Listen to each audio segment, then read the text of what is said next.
Okay, I'm going to talk a little bit about Treasury stock first, and I'll come back to stock splits on Wednesday. This is relatively easier. Now, Treasury stock is the idea of buying back stock. It's the opposite of issuing stock.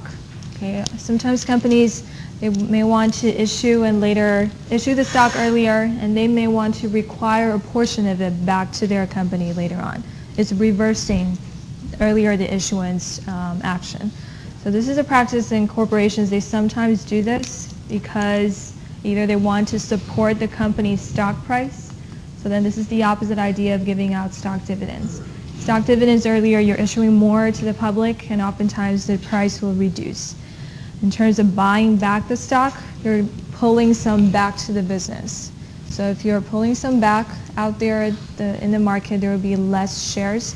Oftentimes this will boost up the price a little bit. So the effect is kind of the opposite of stock dividends, which is why I want to bring it up now, so as a contrast to stock dividends. So oftentimes this will support company stock price, will later on, market price will go up slightly after this. Depends on how many shares company buys.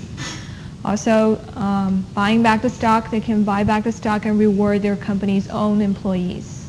So earlier stock dividends is rewarding shareholders. Treasury stock could be used to reward their company's own employees at the same time.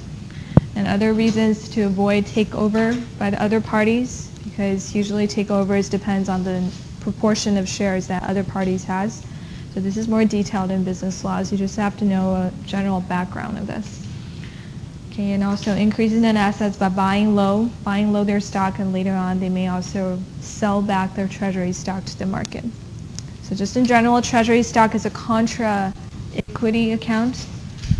Treasury stock has an opposite normal balance compared to common stock, because one is issuance and one is buying it back.